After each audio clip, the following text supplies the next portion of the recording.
আজকে 22 তারিখ, এখনো এই মাসের কয়দিন বাকি আছে বলেন তো? 9 দিন। আর সামনে মাসের এখনো 6 বা 7 তারিখে সব মিলে 15 দিন। 15 দিন পরে একটা গুরুত্বপূর্ণ দিন আমাদের সামনে ছায়া ফেলতে যাচ্ছে, যার পরিচয় আমরা অনেকে জানি অনেকে জানি না। নাম কি? ঈদুল আজহা। নাম কি বলেন বলেন? এটা একেবারে পৃথিবী যেদিন তৈরি হয়েছে, দুনিয়াতে আল্লাহ যখন মানুষকে পাঠানো আরম্ভ করেছে, ওই সময় থেকে এই দিবসটা পালন হচ্ছে। মুসলমানদের দিবসই এই দুইটা, একটা ঈদুল আজহা আর একটা ঈদুল ফিতর। ঈদুল ফিতরটা হয়তো সেই দুনিয়া তৈরি হওয়ার পর থেকে ছিল না, কিন্তু ঈদুল আজহা এটা ছিল। কথা বুঝতেছেন? আল্লাহ রাব্বুল আলামিন বলেন, আতলু আলাইহিম নাবা বানাই আদম বিল হক। হে নবী, আপনি আপনার উম্মতদের কাছে আদম নবীর সন্তানদের কাহিনীটা যথাযথভাবে তেলাওয়াত করে শোনান।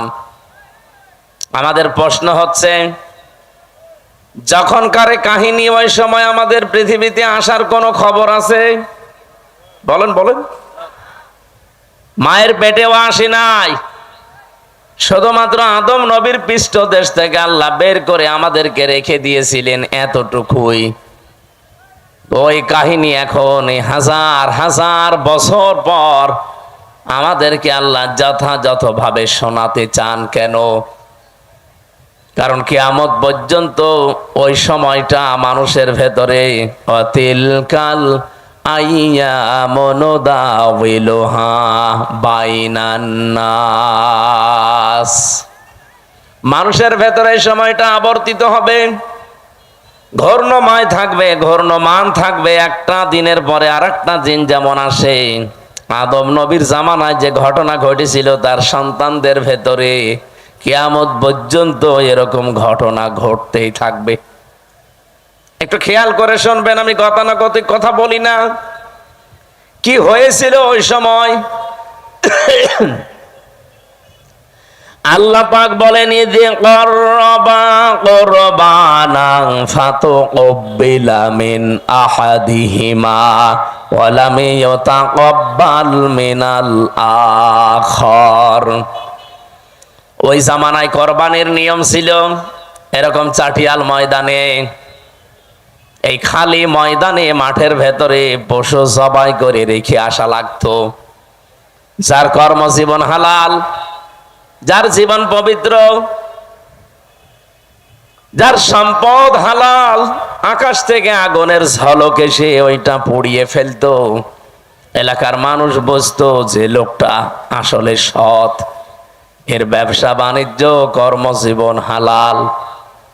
কিন্তু যারটা আগুনের ঝলক এসে পুড়িয়ে ফেলতো না, ভাবে পড়ে থাকতো, এলাকার মানুষ বুঝতো যে আসলে 2 নাম্বার।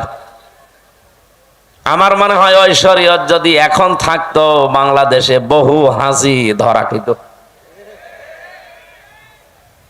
ঠিক যারা বলছেন আমরাও খেতাম, কে কথা বলেন না?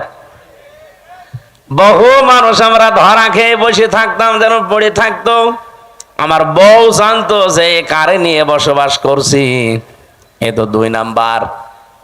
এলাকায় যাদের সাথে আত্মীয়তা ছিল, আমার মনে হয় আত্মীয়তার সম্পর্ক ছিন্ন হয়ে যেত। আল্লাহ দয়া করে আমাদের বাঁচিয়েছে যে ওই শরীয়ত আমাদের দেয়নি। ওই জামানায় যারটা কবুল হয়ে গেছে আকাশ থেকে আগুনের ঝলক এসে, তার নাম হাবিল। আর যারটা কবুল হয়নি ওখানে পড়েছিল, তার নাম কাবিল। আদম নবীর এই 2 সন্তান কি আছে এর ভেতরে? যারটা কবুল হয়নি এই কাবিল, ও ডাক দিয়ে বলে ক্বালা লা আকতুলান্নাকা। লামে তাকিদ নুনে সাকিলা দিয়ে ওই সেই প্রথম দিন, পৃথিবীর প্রথম দিকের কাহিনী এটা। ওই সময় কাবিল নামে এই লোকটা হাবিল নামে আল্লাহর এই বান্দাকে বলেছিল, তোরে আমি অবশ্যই মেরে ফেলবো। আমার মনে হয় এখন পৃথিবীতে ঠিক ওই জামানা চলছে। কথা বোঝেন?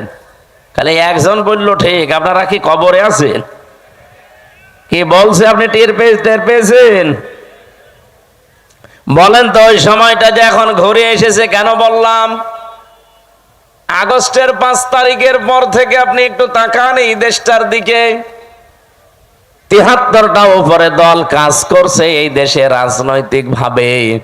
কারো নিবন্ধন আছে, কারো নিবন্ধন নেই, কারো মার্কা আছে, কারো মার্কা নেই। কিন্তু বাস্তবতা কি? এই শুধুমাত্র এই 10 মাসের ব্যবধান না, এই 54 বছরে আপনি যদি বাংলাদেশ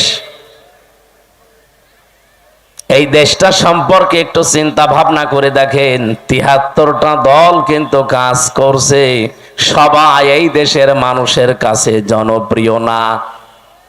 কি কথা বললেন না কেন? এদেশে এমন দল আছে শুধু লিল্লাহি তাকবীর, আল্লাহু আকবার এই শব্দ দিয়ে যদি ডাক দেয়, এই ময়দানটা আমার মনে হয় এরকম 500 ময়দান লাগবে কালকেই।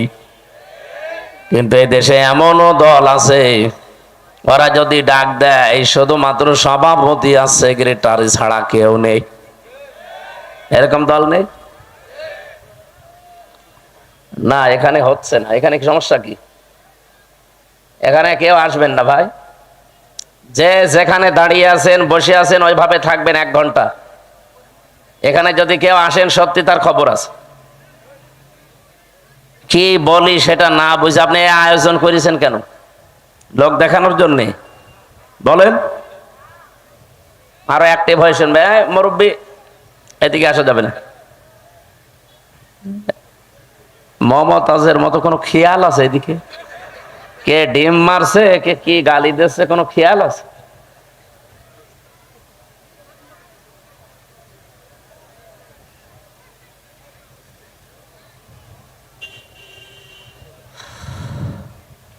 রাজশাহীবাসী এই 54 বছরে মানুষের জন্য নিজের ইমানের উপরে চলতে গিয়ে কত মানুষ এই দেশে আজ জনপ্রিয় হয়ে গেছে। তাদের কথা মানুষ আর শোনে, তাদের কথা বললে মানুষ কন্দন করে। কিন্তু কিছু মানুষ যাদের ডাকে মানুষ আসে না, এ মানুষগুলো আজ ঠিক কাবিলের মতো চরিত্র নিয়ে রাস্তায় নেমেছে। ওরা বলছে তোরে মানুষ এত ভালোবাসে কেন, তোর কাছে মানুষ এত চায় কেন, তোরে রাখবো না, তোরে মেরে ফেলবো। দৃশ্য দেখে যা মনে হচ্ছে সেই প্রথম জামানার সেই কাবিল আবার দুনিয়ায় ঘুরে এসেছে বিভিন্ন রূপ নিয়ে। ভাই কথা বললেন না? কাবিল যদি নাও আসে, কাবিলের ভাইরা ভাইরা এসেছে। আপনি নিজের চরিত্র ভালো না, মানবতার জন্য কোনো কাজ করেন না, তে মানুষ আপনাকে ভালোবাসবে কি দিয়ে?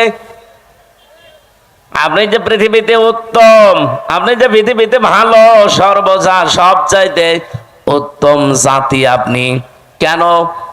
কুনতুম খায়রা উম্মাতিন উখরিজাত লিন-নাস তা'মুরুনা বিল মা'রুফি ওয়া তানহাউনা আনিল মুনকার ওয়া তু'মিনুনা বিল্লাহ। সূরা আলে ইমরানে এসেছে, তোমরাই শ্রেষ্ঠ জাতি, তোমাদেরকে আমি মানুষের কল্যাণের জন্য বের করেছি। সুতরাং পৃথিবীতে যার জন্য কল্যাণ সাধন হয়, যার দ্বারা মানুষের উপকার হয়, আল্লাহর কোরআনের এই ভাষা অনুযায়ী তারা পৃথিবীতে শ্রেষ্ঠ। এ ঘোষণা দিয়েছেন কে? বলেন বলেন। তাহলে আপনার শ্রেষ্ঠত্ব শুধু চেহারা ভালো, আপনি ধনী মানুষের সন্তান, আপনি বড় রাজনৈতিক দলের নেতা কর্মী, এই জন্যে না। আপনার সম্মান আমার আল্লাহর কাছে এই জন্যই যে আপনি মানবতার উপকার করেন কিনা। কি তা'মুরুনা বিল মা'রুফি ওয়া তানহাউনা আনিল মুনকার, দুইটা বিষয় মাস্ট বি আপনার ভেতরে থাকতেই হবে। আপনি ভালো কাজে আদেশ করবেন না অনুরোধ করবেন? বলেন বলেন। এই আয়াতটা নিয়ে সারা দেশে সমস্যা। সবাই আমরা বলি সৎ কাজে আদেশ করো, অসৎ কাজে নিষেধ করো, এটা বাংলা অর্থ হয় না। এই দেশে যারা আমরা আয়াতের বাংলা করেছি তারাই প্রথম অংশটা মানি না, দ্বিতীয় অংশটা হালকা মানি। আপনি বলেন তো, সৎ কাজে আদেশ করার অনুরোধ করা কি এক? বলেন বলেন। বাংলাদেশে বহু মানুষ আর সৎ কাজে অনুরোধ করে। কোরআন শরীফ আপনাকে আমি ছেড়ে দিলাম, একটা আয়াত দেখান তো যেখানে আছে যে আমার বান্দারা সৎ কাজে অনুরোধ করো। আছে? যেখানেই পাবেন তা'মুরুনা বিল মারুফ অথবা ইয়ামুরুনা বিল মারুফ, আপনাকে ভালো কাজে সৎ কাজে আদেশ করা লাগবে, আর আদেশ করলে আদেশের জায়গায় থাকা লাগে। এই কথা বলে না কেন? আপনি বলেন আজ 54 বছর ইসলাম এই দেশে আদেশের জায়গায় আছে, অনুরোধের জায়গায় আছে। আমরা চাই ইসলামকে আদেশের জায়গায় নিয়ে যেতে। এটার জন্য যদি কোনো মানুষ বলে যে আমি আদেশ দিতে চাই ইসলাম দিয়ে, তাহলে আমার চেয়ার লাগবে, ওই চেয়ারে আমি বসতে চাই। ইউসুফ নবী এটা বলেছিল, ক্বালা ইন্নী খাযাইনুল আরদি ইন্নী হাফিজুন আলিম। হে দেশের বাদশা, আপনি আমাকে খাদ্য মন্ত্রণালয়ের দায়িত্ব দেন, আমি এটা হেফাজত করে রক্ষণাবেক্ষণ করে এই মন্ত্রণালয় চালাতে পারবো। তার মানে দায়িত্ব চেয়ে নেওয়া জায়েজ আছে যদি ওই রকম পরিস্থিতি তৈরি হয়। আমার মনে হয় বাংলাদেশে এখন ওই পরিস্থিতি তৈরি হয়েছে। সব জায়গায় যেহেতু চলছে 620টা বাড়ি বানানোর প্রতিযোগিতা, এই জায়গায় এখন মাওলানা মতিউর রহমান নিজামীর মতো মানুষ দরকার। লোকটা মন্ত্রী ছিল, মন্ত্রণালয় চালানোর পরে 36 টাকা বেঁচেছিল, ওইটা আবার সরকারকে ফেরত দিয়েছে। আপনি দেখান বাংলাদেশে আর একটা মন্ত্রী এরকম। আবার কি দেখতে চান, সে তো দেখিয়েই গেছে।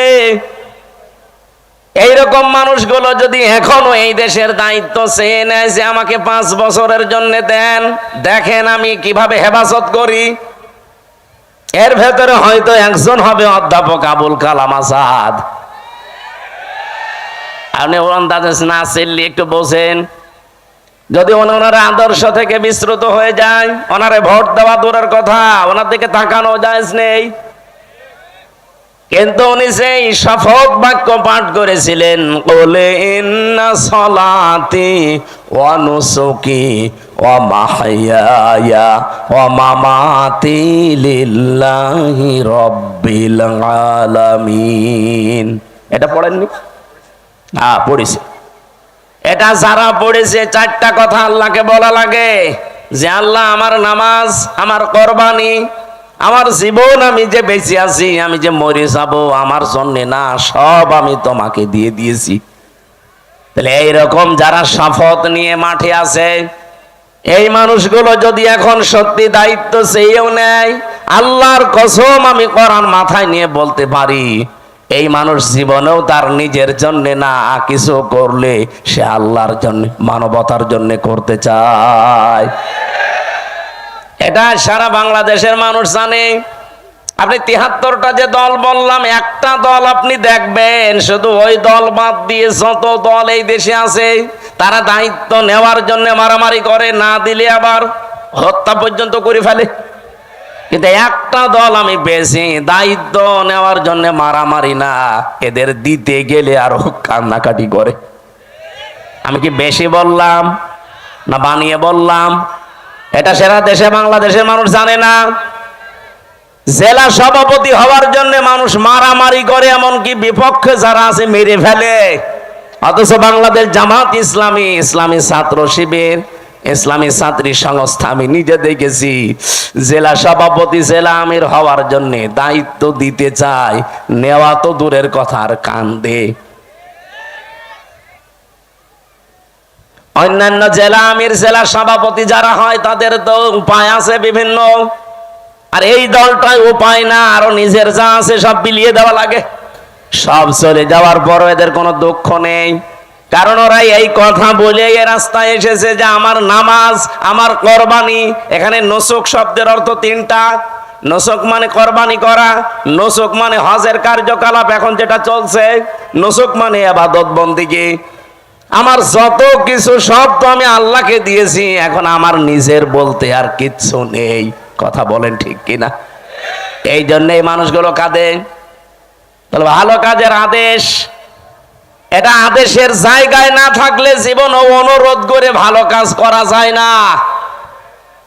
আমাদের দেশে যেটা হচ্ছে, এটা কি আদেশ হয় না অনুরোধ হয়? বলেন বলেন। আর ভালো কাজ কোনটা? এখানে যে আপনি তা'মুরুনা বা ইয়ামুরুনা বিল মারুফ বললেন, মারুফ মানে বলেন বলেন, কেউ যদি এখানে জেনে থাকেন বলেন যে মারুফ মানে কি? আমার মনে হয় আলেম পর্যন্ত বলবে এখানে অনেকেই যে মারুফ মানে ভালো কাজ। কে বলেছে আপনাকে? আপনি একটা অভিধান নিয়ে এসে দেখান তো যে মারুফ মানে ভালো কাজ লেখা আছে। এই শব্দটা এসেছে উরফুন থেকে, আরাফা ইয়ারিফু উরফুন। এর বাংলা অর্থ হচ্ছে পরিচিত হওয়া।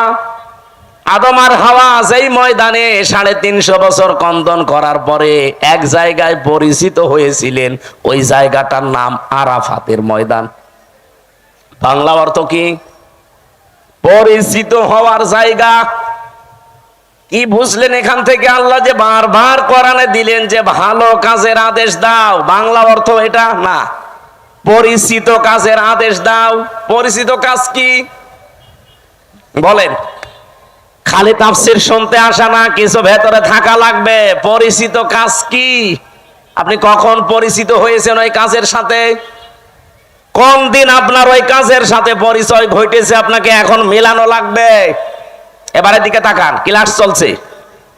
এই যে তা'মুরুনা বিল মারুফ বা ইয়ামুরুনা বিল মারুফ, তোমরা নির্দেশ দাও, আদেশ করো পরিচিত কাজগুলো। পরিচিত কাজ কি? কখন পরিচয় হয়েছে আপনার সাথে? কিভাবে পরিচয় করেছেন বলেন? এখন যদি আমি প্রশ্ন করি, আলেমরা ছাড়া তো কেউ এখানে বলতে পারবে না যে পরিচিত কাজ কি, আর কখন আমি এ পরিচিত কাজের সাথে আসলে পরিচয় হলাম। পারবেন বলতে? না। পড়া কোরআন শরীফে এই শব্দটা কতবার আছে কোনদিন চিন্তা ভাবনা করে পড়েননি? শুধু পড়ে গিয়েছেন সওয়াবের নিয়তে। হ্যাঁ, নিয়তে সওয়াব আপনার হয়েছে, কিন্তু যে উদ্দেশ্যে আল্লাহ এটা নাজিল করেছিলেন তার পারপাস আদায় হয়নি। এই জন্য তো দেশে এখন এই অবস্থা। আমরা এইটাই বোঝাতে চাই যে আমরা পরিচিত কাজের আদেশ করব, আর পরিচিত আমি হয়েছি ওই কাজের সাথে কবে? আমাদের যিনি আদি পিতা হযরতে আদমের কথা যেহেতু আরম্ভ করেছি, বলেন তো ওনাকে আল্লাহ তৈরি করার পরে সর্বপ্রথম কিছু জিনিসের নাম আল্লাহ তাকে শিখিয়েছিলেন। এটা শোনেননি? বলেন না কেন? আল্লাহ রাব্বুল আলামিন নিজে তখন শিক্ষক ছিলেন, আর ক্লাসরুম ছিল এই পবা, নাকি কোন জায়গা? ক্লাসরুম ছিল জান্নাত। এই পৃথিবীতে যে বিশ্ববিদ্যালয়গুলো মার্ক করা হয়, যে সিরিয়াল আকারে একটার সাথে আর একটা, একটার পরে আর একটা, এই যে র্যাঙ্কিং করা হয়, কেন? এই দুনিয়াতে এখন 257টা দেশে 1000 বিশ্ববিদ্যালয়ের যে তালিকা দেওয়া আছে, তার ভেতরে বাংলাদেশের একটাও নেই, এ রাজশাহী ভার্সিটিও নেই। তাহলে কি এখানে লেখাপড়া এর চাইতে মানে এখানে হয় না? বা যে 1000-এর তালিকা ওখানে কি এমন হয়? কয়েকদিন আগে আমি মালয়েশিয়া ছিলাম, ওখানে যতগুলো বিশ্ববিদ্যালয় আছে মাত্র একটা ওই 1000-এর ভেতরে স্থান পেয়েছে। ওই দেশেও আমাদের চাইতে প্রায় 5 ডবল বড় মালয়েশিয়া। কত বিশ্ববিদ্যালয় ওই দেশে আছে? আমাদের দেশে যদি মনে করেন 1000টা আছে, সারা দেশ মিলে সরকারি বেসরকারি মিলে, তো ওই দেশে তাহলে 5000 আছে, তার ভেতরে মাত্র একটা র্যাঙ্কিং এ স্থান পেয়েছে। আমি যেখানে পিএইচডি করার জন্য চিন্তায় আছি, মালয়েশিয়া ইন্টারন্যাশনাল ইসলামিক ইউনিভার্সিটি, এইটাও তালিকায় নেই। এই যে ডক্টর মিজানুর রহমান আজহারি ওখান থেকে ডক্টরেট করে এসেছি, এই ভার্সিটি পর্যন্ত ওই তালিকায় স্থান পায়নি। তাহলে 1 নম্বরে যেটা আছে বিশ্বে কি হয় সেখানে তার গবেষণার স্তর কোথায়? ক্লাসরুমের কি সিস্টেম? আমি বিশ্বের যতগুলো দেশে গেছি আজ পর্যন্ত, যে দেশে নামি আগে যাই বিশ্ববিদ্যালয়ে, সেখানে আগে লাইব্রেরিতে যে দেখি আসলে এখানে হয় কি। আমি যেটা বোঝাতে চাচ্ছিলাম, আল্লাহ নিজে যেহেতু ক্লাস নিয়েছেন, ক্লাসরুমের সিস্টেমটা আমাদের রাজশাহী ভার্সিটির মতো না, এই পবা কলেজের মতো না। ক্লাসরুমের জায়গাটা সরাসরি জান্নাত। কোন জায়গা? বলেন বলেন। কি স্তরে তাকে আল্লাহ শেখাতে পারেন বলেন তো? গবেষণাগারে গবেষণালব্ধ বিষয় কি পরিমাণে সেখানে থাকতে পারে? কারণ শিক্ষক তো আর দুনিয়ার কেউ না, সরাসরি কে? আর ছাত্র আমির হামজা না, ছাত্র উজ্জ্বল না, ছাত্রকে আদম নবী, একজন নবী। কোনদিন ভেবেছেন যে ওই দিন আল্লাহ কি শিখিয়েছে তাকে? কোরআনে কারিম আমাদের জানাচ্ছে, ওয়া আল্লামা আদামাল আসমা কুল্লাহা। এই যে ইসমের বহুবচন আসমা, আল্লাহ পাক তাকে শিখিয়েছিলেন বিভিন্ন নাম। আমরা এ পর্যন্ত জানি, আমার মনে হয় এখানে আলেম পর্যন্ত অনেকে জানে না এখানে এসএমের বহুবচন আসমা দিয়ে আল্লাহ আসলে জানাতে চেয়েছে কি। ভালো করে খেয়াল করেন, রব্বুল আলামিন এখানে এসএমের বহুবচন আসমা দিয়ে জানাতে চাননি যে আদম, দুনিয়াতে তোমাকে আমি পাঠাবো, আলু, পটল, ঝিঙা, ফুল, কদু, এরকম কিছু জিনিসের নাম আমি কি তোমাকে শিখিয়ে দিলাম? এটা বলেছিলেন? বলেন বলেন। আর এটা যদি বইলেও থাকে, আপনার কি মনে হয় যে এরকম কিছু এইরকম ক্লাসে শিখাতে পারে? এটা কি 1 2 3 4 এর ক্লাস? বলেন, এই ক্লাস কি নার্সারি পেলে কেজি 1 এর ক্লাস? ক্লাস হচ্ছে কত হায়ার, সরাসরি আল্লাহ নিজে শিক্ষক।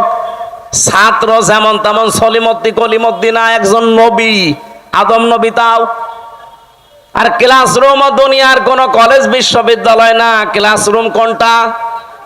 আরো জোরে বলেন। এই আয়াতটা কতবার পড়েছেন জীবনে? কোনদিন চিন্তা করেছেন যে আল্লাহ শিখিয়েছে আদমকে যত কিছুর নাম?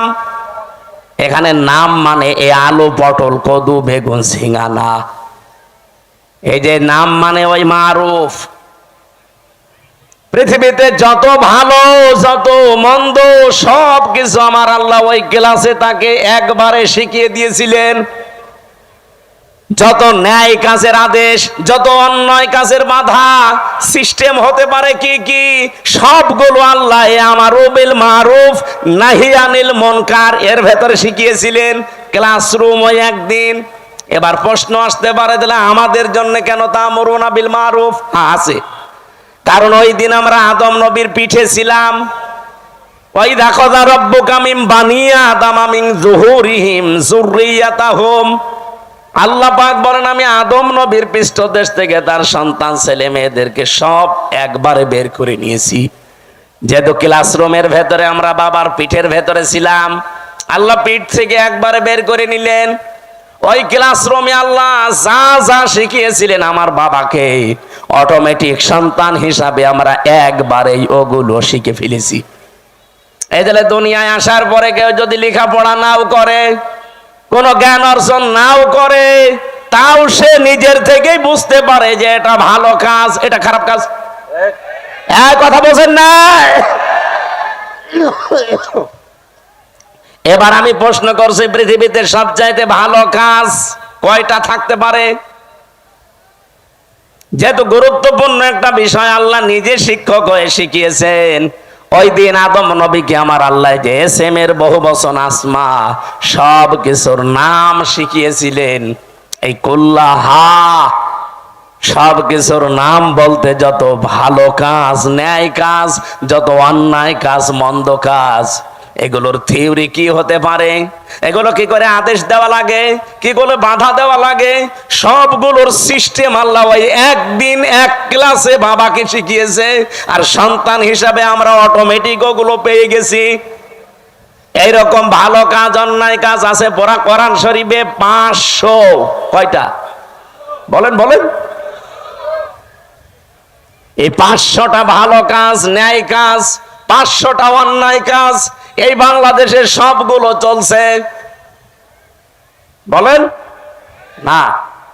ভালো কাজের একটা আপনি দেখান যে এটা ভালো কাজ চলছে। আমি যে 500টা ভালো কাজ কোরআন শরীফ থেকে বের করতে পেরেছি, একটাও এই দেশে চলে না। আপনি কি শিখে আসলেন ওই ক্লাসে? আপনি যে উত্তম এই পৃথিবীতে শ্রেষ্ঠ, কুনতুম খায়রা উম্মাতিন উখরিজাত লিন-নাস, আপনাকে বের করাই হয়েছে মানুষের কল্যাণের জন্য। কি কল্যাণ করবেন? ওই ভালো কাজগুলো, ন্যায় কাজগুলো যদি নাই জানেন, ওইটা জানার জন্যই তো কোরআনের কাছে আসতে হয়। আমি এবার একটা একটা করে যদি ভালো কাজের বর্ণনাও দিতে থাকি, ন্যায় কাজের, বলেন তো যে জেনা করা এটা ভালো কাজ না, না অন্যায় কাজ? আরো জোরে বলেন। এই অন্যায় কাজে কি নিষেধ করবেন না অনুরোধ করবেন? হ্যাঁ, বাংলাদেশে নিষেধ পর্যন্ত করা যাচ্ছে না। আজ যারা নারী সংস্কারের নাম নিয়ে, সমান অধিকারের নাম নিয়ে ঢাকার রাজপথে পিঠ পেট সব খুলে যে আমরা সমান অধিকার চাই, এই কথা যারা বলছে, বলেন এরা প্রত্যেকেই বেশ্যা কিনা? ওরা নিজেরা বলছে আমরা চেয়েছিলাম হিস্সা, হয়ে গেছি বেশ্যা। তা আপনি আসলেও বেশ্যা? আপনার চেহারার দিকে তাকিয়েই দেখেন। কি সমস্যা কি আপনার? পানি কেন? কি দেওয়া লাগবে না দেখো, আপনি নড়াচড়া করবেন না। ক্লাসে এরকম করেন মনে হয়? আপনার মাথা তো কিছু ঢুকবে না, এভাবে ক্লাস করা যায়? বলেন তো, যারা 1 থেকে মাস্টার্স পর্যন্ত ক্লাস করেন, এদিকে ওদিকে তাকান। কি বলছে ওটা আত্মস্থ করা লাগবে না? সারা জীবন খালি মারুফ মারুফ শুনেছেন, মারুফের বাংলা অর্থ জিজ্ঞাসা করলেও বলতে পারছেন না। কি ক্লাস করছেন আপনি? 500টা এরকম ন্যায় কাজ আছে কোরআনে, 500টা অন্যায় কাজ আছে, একটাও জানি না। খালি তা'মুরুনা বিল মারুফ তানহাউনা আনিল মুনকার শুনে যাচ্ছে, সে জন্মের পর থেকে আমল শুনছি। অথচ এটার সাথে পরিচিত হয়েছি কবে আমরা তাও জানি না, কিভাবে হয়েছি আমরা তাও জানি না। আজ আমরা যে শ্রেষ্ঠ জাতি পৃথিবীতে, কেন শ্রেষ্ঠ হলাম তাও জানি না, যার কারণে শ্রেষ্ঠ ওইটাই নেই। আপনি আন্দাজে দাবি করলে হবে? এই জন্য ন্যায় কাজ, অন্যায় কাজ, এটা আপনাকে এই মুহূর্ত থেকে জানা লাগবে। আমি নিজে আমার প্র্যাকটিক্যাল লাইফে দেখলাম। জেলে যাওয়ার আগে আমি 20 সালে গ্রামে একটা জেনা হয়েছিল। 2 জনই বিবাহিত এবং বিবাহিতা, তাদের সাক্ষী এবং প্রমাণও 4 জন ধরা পড়ে গেছে।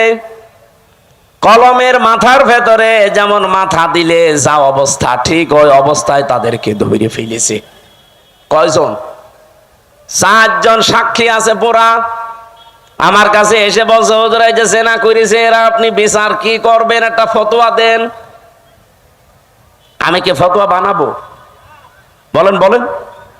সূরা নূরের ভেতরে আছে, যদি বিবাহিতা এবং বিবাহিত কোন নারী পুরুষ জেনা করে, আর যদি সাক্ষ্য প্রমাণ হয়ে যায় 4 জন, কয়জন?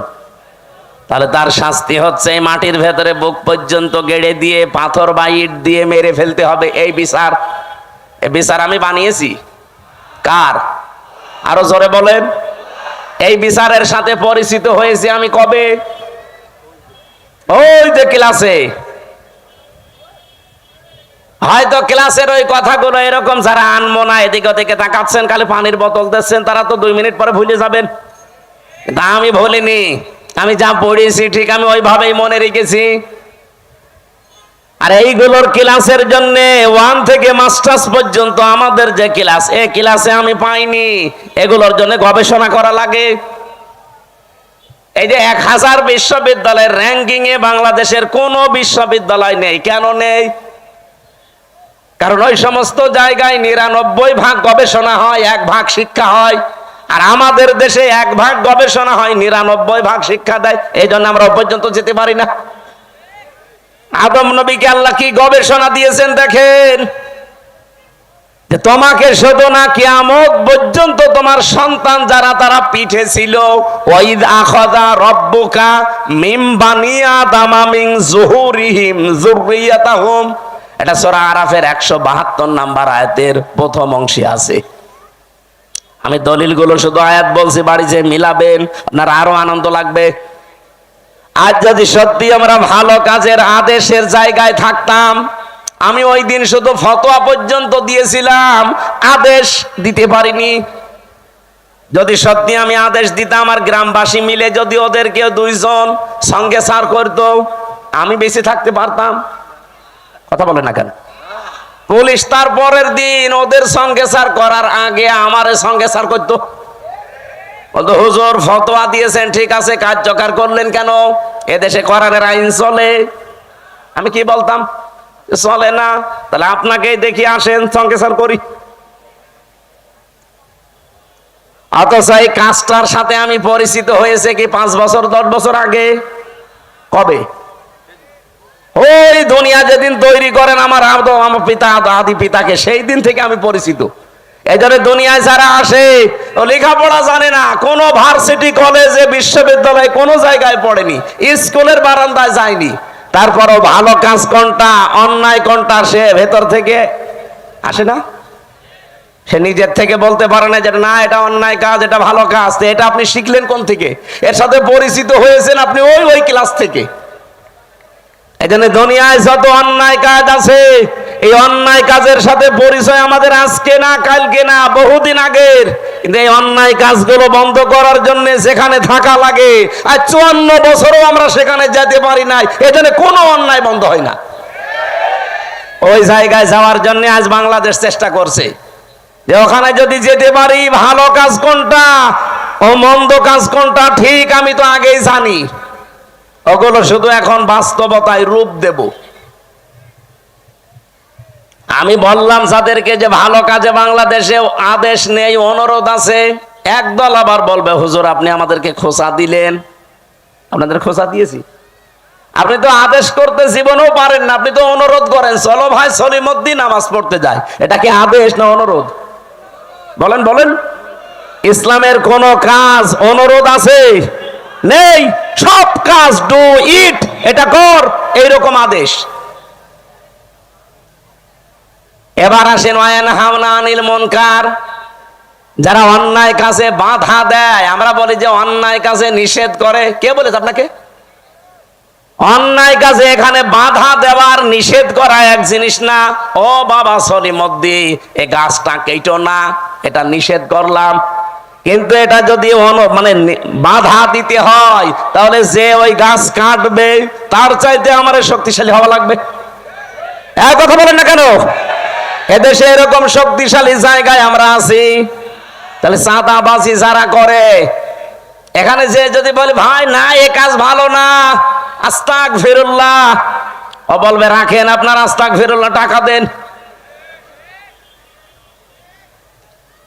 আমরা আজ অন্যায় বন্ধ করার জন্য যে বাধার প্রাচীর তৈরি করা দরকার, যে সিস্টেম গুলোতে যাওয়া দরকার, ওই লাইনে আমরা নেই। এই জন্য আজ এই দেশে কোনো অন্যায় এখনো পর্যন্ত বন্ধ নেই, প্রকাশ্যে গোপনে চলছে। আমার কুষ্টিয়াতে কালকে কুমারখালী থানায় গাছি কালুর চম্পাবতীর গান হয়তো অর্ধ উলঙ্গ নাচ, এগুলো চলছে আবহমান কাল থেকে। এবার বাংলাদেশ জামাত ইসলামী ইসলামী ছাত্র শিবির বলেছে না, আমাদের এই থানায় এই এরিয়ার ভেতরে এই গনার কাজ আমরা করতে দেব না। নিষেধ শুধু না, বাধার প্রাচীর তৈরি করেছে, প্রতিবন্ধকতা সৃষ্টি করেছে।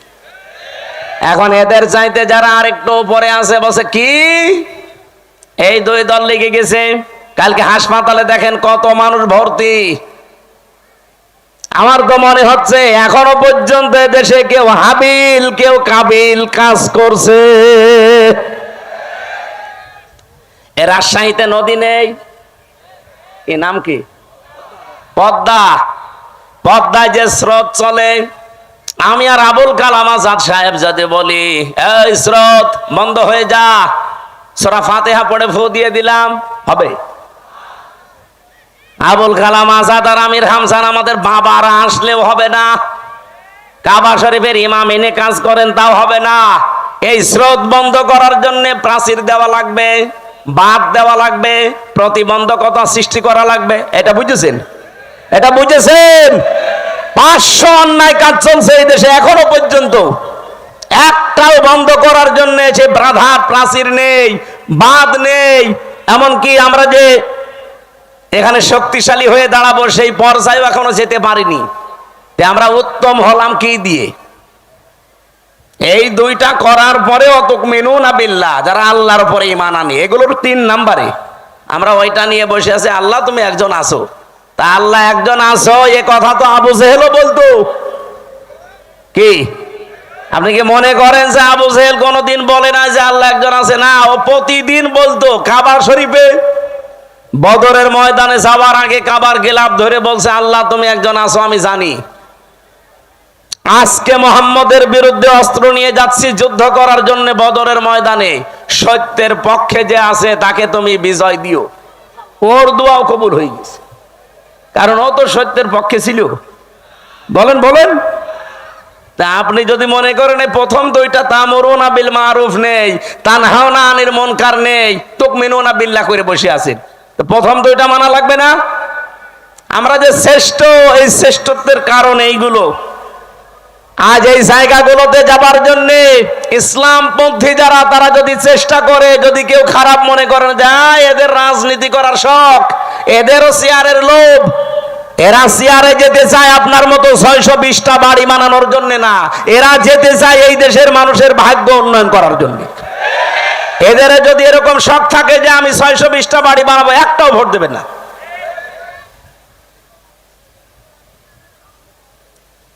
কোন কারণে আমার এই ঝামেলাপূর্ণ রাস্তায় আসার দরকার? আমার কোনো দরকার ছিল না। আমি আমার নিজেরটা বলছি, কালাম ভাই তার নিজেরটা বলুক।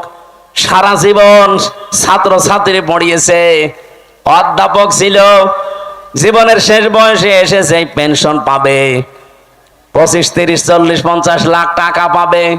যা জীবন আর বাকি আছে আরামে খেয়ে চলে যেতে বাধ্য। কোন কারণে এই রক্ত পিচ্ছিল পথে এই মানুষের ঝামেলাপূর্ণ জায়গায় আসা লাগবে বলেন?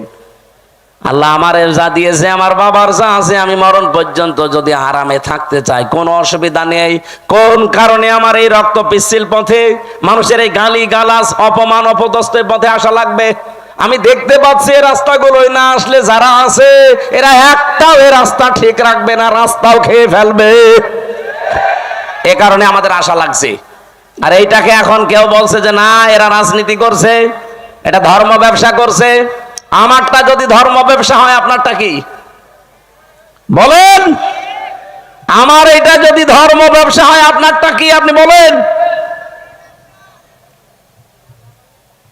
আপনি তো 5 বছর পরে ঠিকই মমতাজের মতো হয়ে যাবেন, 5 বছর পরে ঠিকই আপনি সালমান এফ রহমানের মতো হয়ে যাবেন, কিন্তু 5 বছর পরে আমি সালমান এফ রহমান না, আমার মনে হয় যা আছে এর চাইতে আরো 3 ভাগের 2 ভাগ চলে যাবে।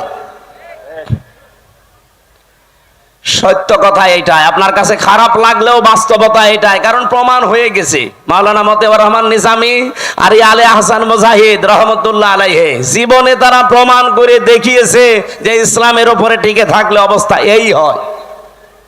তারা যদি লাইনে না এসে নিজেরা শুধু মসজিদের ইমামতি করে চলে যেত, জীবন কাটিয়ে চলে যেতে পারতো। কি দেখিয়েছে আপনি দেখেছেন, তামাম দুনিয়া অবাক হয়ে আছে আজ পর্যন্ত। এই বাংলাদেশে দৃষ্টান্ত এই 54 বছরে কেউ দেখাতে পারে নাই যে মন্ত্রীর দায়িত্ব পালন করে আবার 36 টাকা ফেরত দেয়।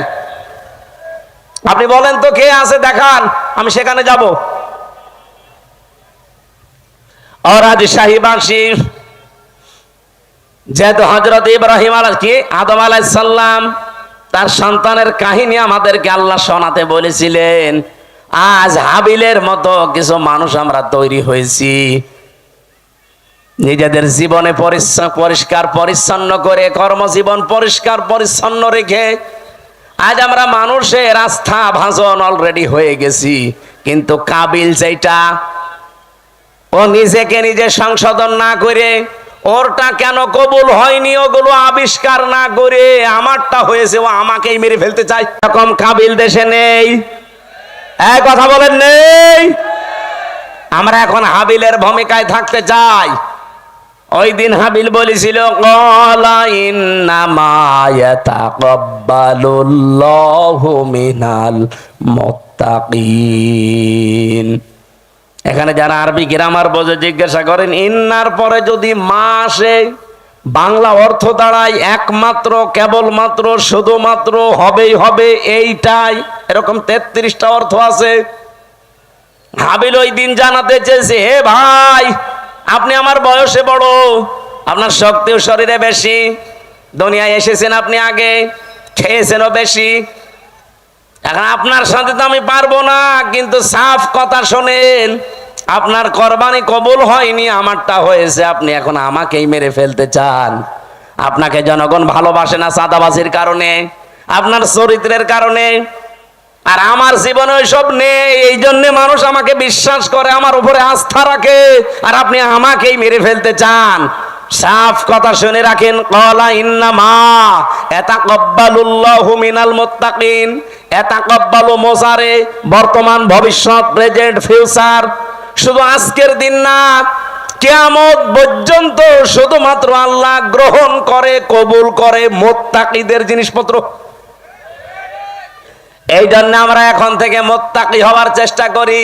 মুত্তাকি কি? মুত্তাকি শব্দের বাংলা অর্থ হচ্ছে ভদ্রলোক।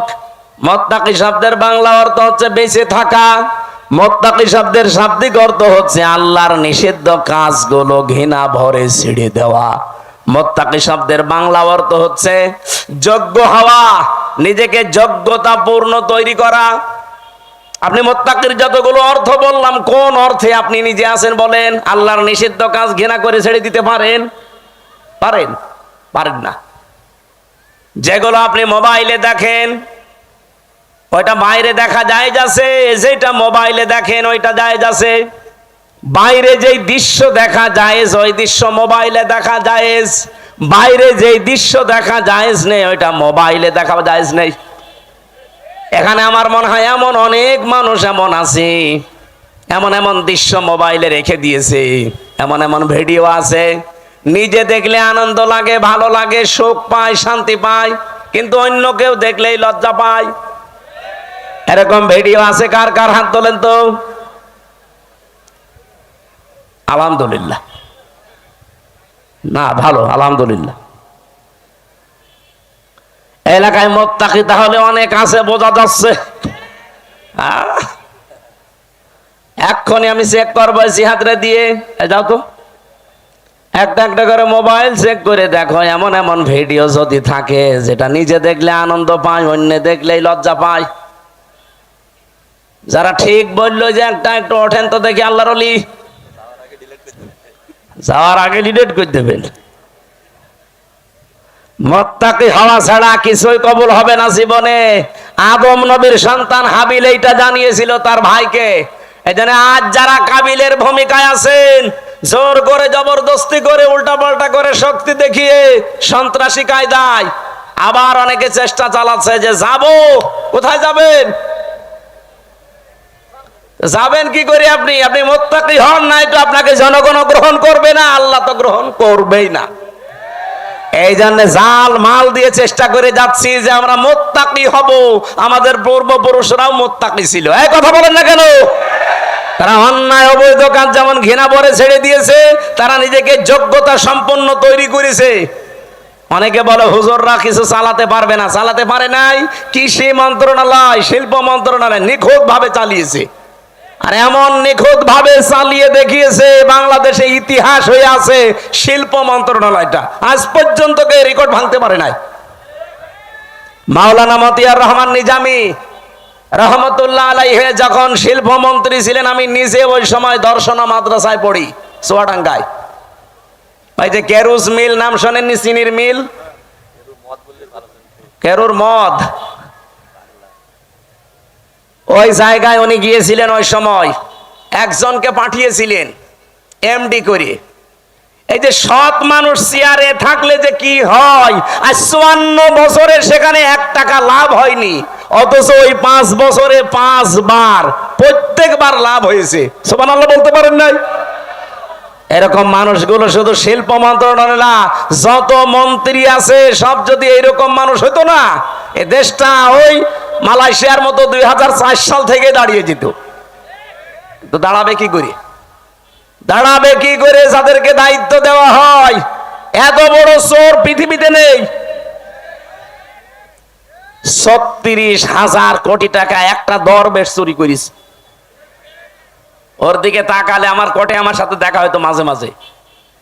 এই 3 বছরই ওর সাথে বহুবার দেখা হয়েছে। মাঝে মাঝে দেখতাম ওর মাথার চুল থেকে পায়ের তালু পর্যন্ত, মানে পায়ের তালুর নিচে যেটা থাকে ওই যে স্যান্ডেল, ওইটা পর্যন্ত সাদা। আমার মনে হয় ভেতরেও সাদা। ভেতরেটা তোর বলা যাচ্ছে না, ভেতরেও সাদা। চুল সাদা, ওর দাড়ি সাদা, জামা সাদা, পায়জামা সাদা, কোটি সাদা, এমনকি স্যান্ডেলও সাদা। আর ভেতরেটা সাদা নাতে কালো, ওটাও সাদা। কিন্তু একটা জিনিস ছিল একেবারে কালো কুচকুচে, মনটা। কথা বলেন না কেন? এই শয়তান বলেছে যে কোরআনের সমস্যা আছে। ওর তো ফাঁসি হওয়ার দরকার ছিল ওই সময়।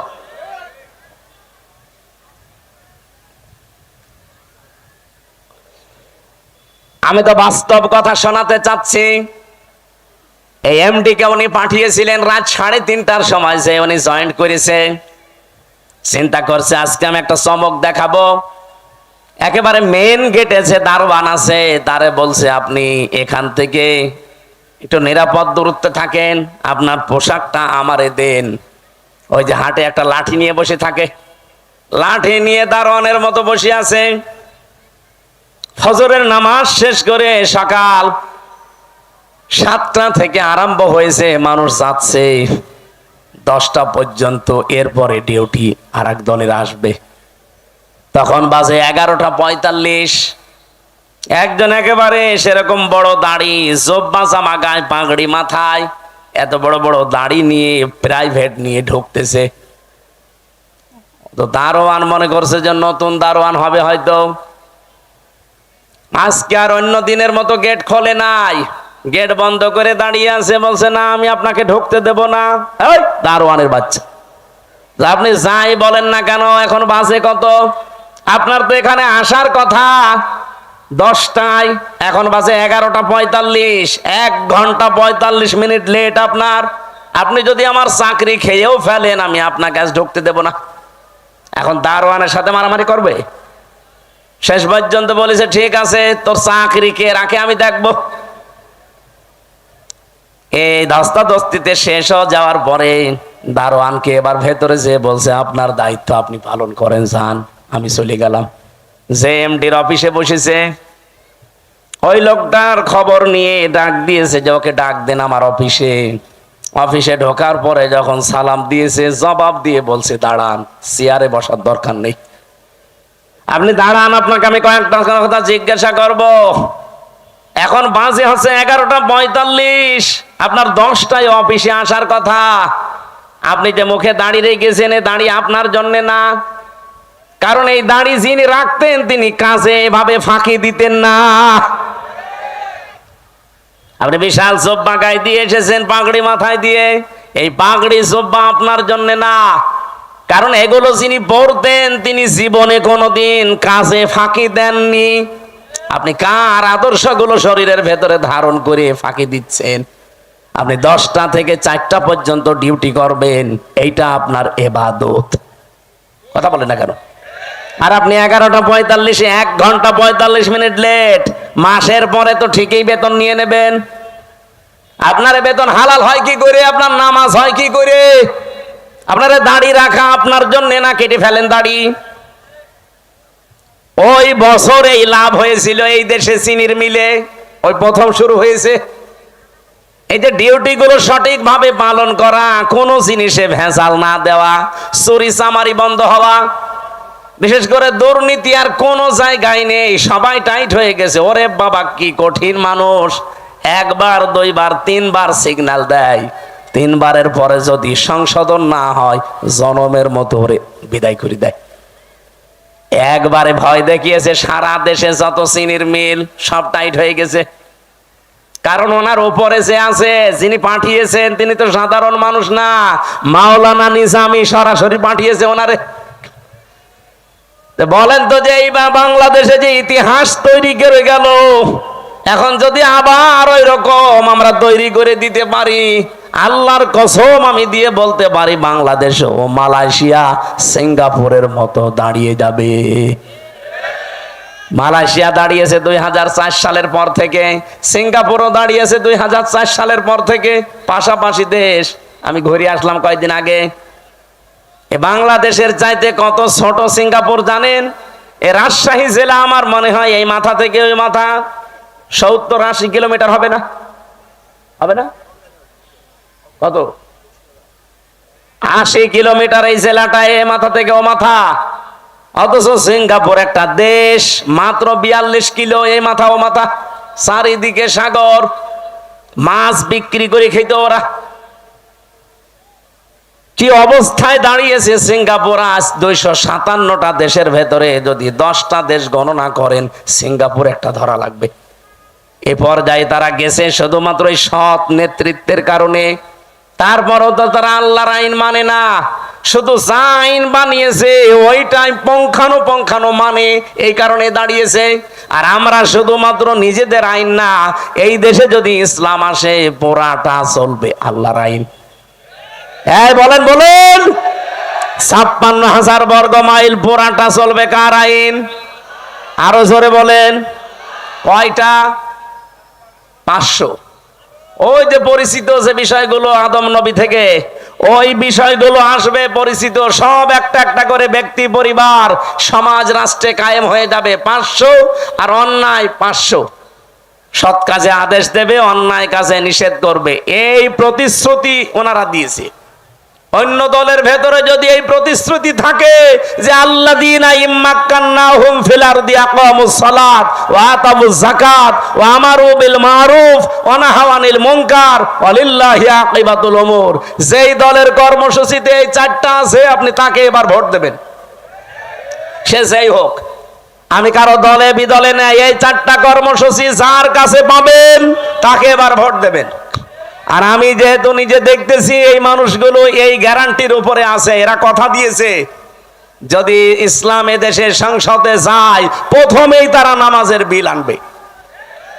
ওনারা জিজ্ঞাসা করেন, যদি বলেন না আমি নামাজের বিল প্রথমে আনবো না, আমি সুদের বিল আনবো, ওরা একটা ভোটও দেবেন না।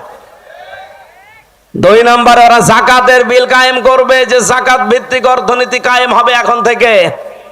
3 নম্বরে ভালো কাজ, যেটা পরিচিত কাজ, ওগুলো জারি হবে, এগুলো আদেশ হবে আইনের মাধ্যমে।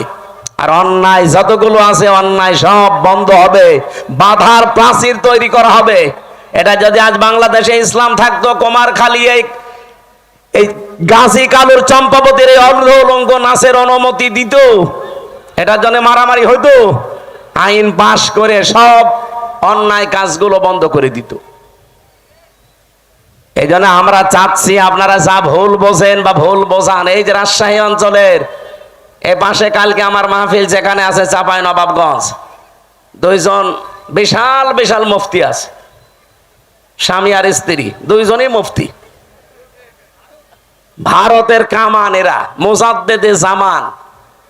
কি ফতোয়া দিচ্ছে দেখেছেন?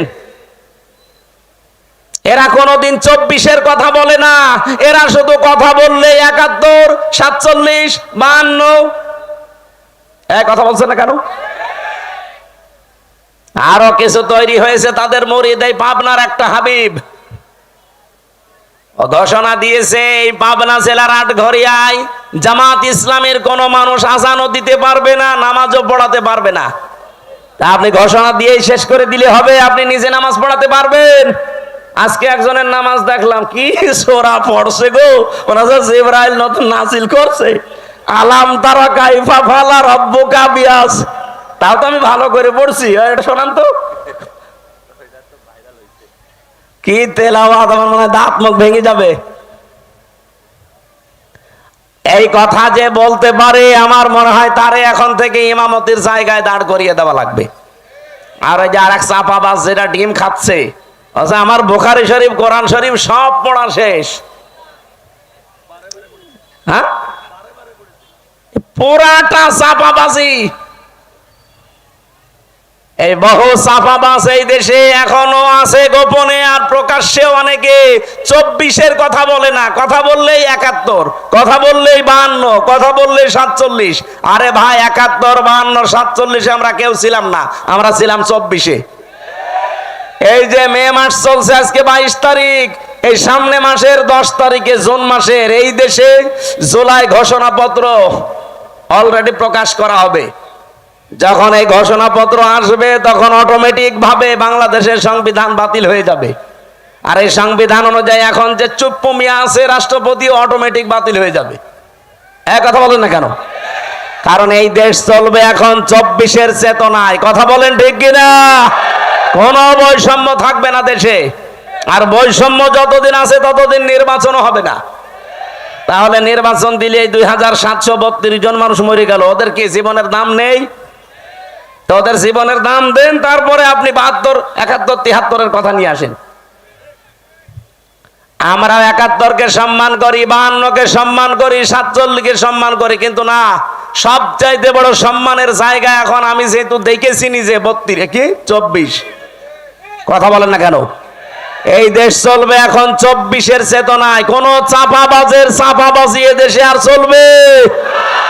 যদি এরকম চাপাবাজি করে মমতাজের মতো সেও ডিম খাবে। তাও কি ভালো ডিম? পচা ডিম। যে ডিম খেয়েছে মহিলা আজকে মানিকগঞ্জে, ও জীবনে মনে হয় আর কোর্টে হাজিরা দিতে আসবে না।